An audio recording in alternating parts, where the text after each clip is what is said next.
Welcome back to High Life Global.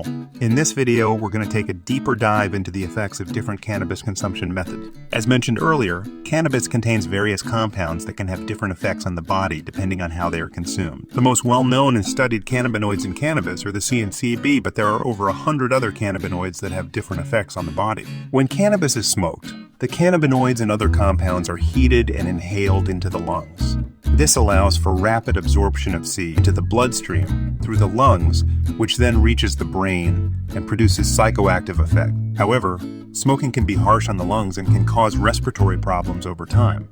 In addition to that, smoking also produces other harmful compounds like tar and carbon monoxide. Vaporizing, on the other hand, involves heating the cannabis to a temperature that releases the cannabinoids and other compounds in a vapor form, which is then inhaled. This method is less harsh on the lungs than smoking and may produce a more potent high. Studies have shown that vaporizing can produce similar levels of the C in the bloodstream as smoking, but with less exposure to harmful toxins and carcinogens. In addition, vaporizing may preserve more of the terpenes, which are responsible for the flavor and aroma of the cannabis and can provide additional therapeutic benefits. Edibles are cannabis, infused foods or drinks that are consumed orally. The cannabinoids are absorbed through the digestive system and processed by the liver, which converts the into a more potent form that can produce a stronger and longer-lasting high than smoking or vaporizing. However, dosing with edibles can be tricky, as the onset and intensity of the effects can vary widely. This is because the cannabinoids are metabolized differently when consumed orally, and the effects can take anywhere from 30 minutes to several hours to kick in. In addition, the effects can last much longer than smoking or vaporizing,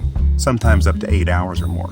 It's important to start with a low dose and wait a few hours before consuming more to avoid overdoing it. Topicals are cannabis, infused products that are applied to the skin. The cannabinoids do not enter the bloodstream, so there is no psychoactive effect. Instead, topicals are used for localized pain relief, inflammation, and other skin conditions. Topicals may also contain terpenes, which can provide additional therapeutic benefits.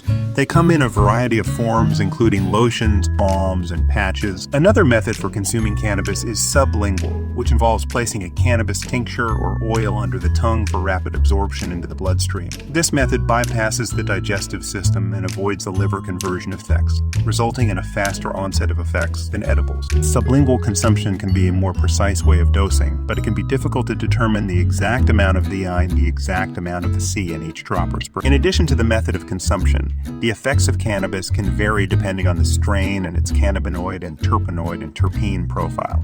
For example, strains high in C may produce a stronger psychoactive effect, while strains high in CB may produce more of a calming and relaxing effect. The terpenes in cannabis can also have different effects on the body, with some providing anti-inflammatory or anti-anxiety benefits, while others can produce a more uplifting or energizing effect. So there you have it, a brief explanation of the effects of different cannabis consumption methods. We hope you found this information useful and informative.